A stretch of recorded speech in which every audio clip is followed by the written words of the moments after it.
Everyone, तो welcome to my YouTube channel. तो guys, जैसे कि मालूम हम लोग को with in a month 10th का और 12th का बोर्ड एग्जाम स्टार्ट होने वाला है।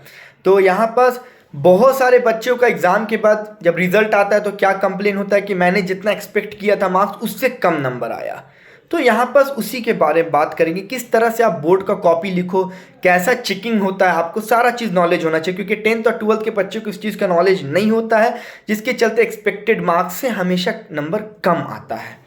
तो सबसे पहला चीज़ गाइस, आपका कॉपी नीट होना चाहिए। नीट मतलब क्या होना चाहिए कि जैसे कि मान लो आप एग्ज़ाम देने के लिए जा रहे हो तो सबसे पहले आप स्टार्टिंग करो कि जो जो चीज़ आपको 100% आता है कि हाँ ये लिखूंगा तो ये मुझे आता है, इसका नंबर पूरा मिलेगा, सबसे पहले वो क्वेश्चंस लिखो। क्योंकि first impression is the last impression. क्योंकि जब एग्जामिनर जब स्टार्टिंग में चेक कर रहा, जब उसको सारा सही मिलता है तो उसको भी खुशी हो जाता है कि जल्दी कॉपी चेक हो रहा है, क्योंकि उन लोग ज़्यादा 2 से 3 मिनट में एक कॉपी चेक कर देता है। तो बाद में जो अगर मान लो कुछ गलत है, उसमें नंबर नहीं भी मिलने वाला तो वो नंबर दे करके आगे निकल जाता है। ठीक है, तो यहाँ पास आपको बेनिफिट हो जाता है। दूसरा चीज़ क्या है कि कॉपी जितना भी मतलब अगर मान लो गलती हो गया तो वो ज़्यादा कट नहीं करना, बस एक बार ऐसे कट करो फिर आगे कंटिन्यू कर दो। तो क्या होता है कि कॉपी कम गंदा लगेगा। ठीक है, अगर मान लो डायग्राम है तो डायग्राम अच्छे से बड़ा सा करके बनाओ, वेल लेबल डायग्राम, क्योंकि डायग्राम सही तो नीचे पढ़ने नहीं जाता, आपको पूरा नंबर मिल जाएगा।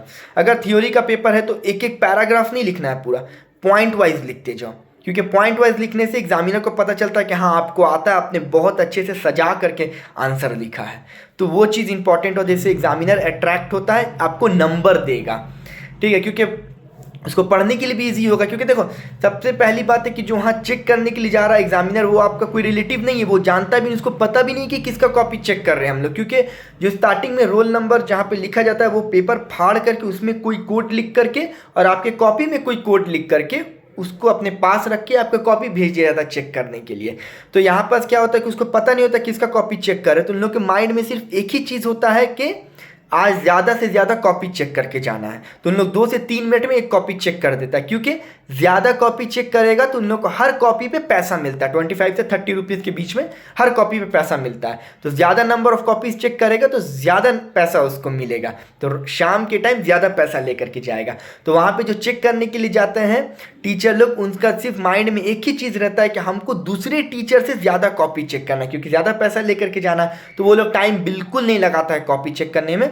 और याद रखना कि ये नहीं कि मैथ्स का कॉपी मैथ्स का टीचर चेक कर रहा है, नहीं, मैथ्स का कॉपी संस्कृत का टीचर चेक कर रहा है, हिंदी का कॉपी इकोनॉमिक्स का टीचर चेक कर रहा है, अकाउंट्स का कॉपी ज्योग्राफी का टीचर चेक कर रहा है। इस तरह से होता है, किसी का भी सब्जेक्ट का कॉपी कोई रैंडम टीचर चेक कर रहा है तो उसको कुछ पता नहीं है। उसके पास क्या होता है, ब्लूप्रिंट होता है, ब्लूप्रिंट से मिलाता है, आपका आंसर सही है तो नंबर देगा, नहीं सही है तो नंबर नहीं देगा, बाकी और कुछ नहीं जानता है वो लोग।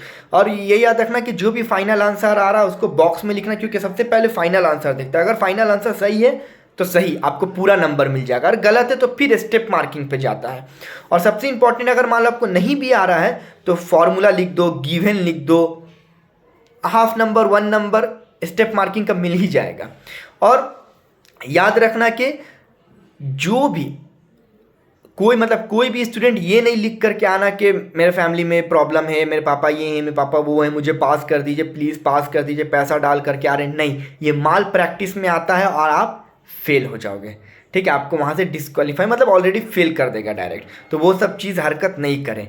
ठीक है, और एक सबसे इंपॉर्टेंट चीज़ याद रखना कि कॉपी जो तुम लिखोगे ऐसा नहीं लिखना कि तुमको पढ़ाई में आए, ऐसा लिखो कि जो चेक करने के लिए जा रहा उसको पढ़ाई में आए, उसको अच्छा लगे। लेकिन इसके चलते नहीं कि स्लो लिख रहे, नहीं, अपना हैंड राइटिंग जैसा स्पीड से लिखो, बट थोड़ा मेंटेन करो कि नीट एंड क्लीन कॉपी हो, जिससे चेक करने वाले को भी अच्छा लगे। क्योंकि वहाँ पर मालूम है वो सब्जेक्ट का टीचर ही नहीं रहता, उसको सिर्फ चाहिए कि कॉपी अच्छा से डेकोरेटिव वे में लिखा होना चाहिए, जिसके चलते उसको चेक करने में आसानी हो, ज़्यादा 3 मिनट में कॉपी चेक हो जाए। क्योंकि वो ज़्यादा नंबर का कॉपी चेक करेगा तो उसको ज़्यादा पैसा लेकर के जाएगा, क्योंकि उसके बाद कोई कॉपी चेक करने वाला नहीं, वो एक बार फाइनल मार्क्स दे दिया तो वो फाइनल है। और वहाँ पास कोई फिर जा करके स्टूडेंट भी कोई ऑब्जेक्शन नहीं उठाता, क्योंकि ऑब्जेक्शन करने पर अगर चैलेंज करोगे तो एक पेपर का 5,000 रुपया लगता है, जो कि कोई पेरेंट्स नहीं चाहता है कि चैलेंज करने के लिए। ठीक है, तो ये सब चीज़ इंपॉर्टेंट है, ये सब चीज़ माइंड में रखना, जिसके चलते आपका नंबर अच्छा आएगा। क्योंकि ये सब चीज़ बहुत सारे स्टूडेंट को पता नहीं होता है। वो सोचते हैं कि मैथ्स का कॉपी तो मैथ्स का टीचर चेक करेगा, उसको पता हो जाए कि मैंने कैसे लिखा है, वो नंबर दे देगा। नहीं नहीं नहीं, वो चेक ही नहीं करता, इसलिए नंबर नहीं मिलता है। तो ये सब चीज़ दिमाग में रखिए, और ये सब चीज़ दिमाग में रख करके एग्ज़ाम में लिखने के लिए जाइए, पहले ही से प्रिपेयर हो जाइए। तो क्या होता है कि फिर नंबर कम नहीं आता है। तो थैंक यू सो मच, मिलते हैं नेक्स्ट वीडियो में। Bye bye.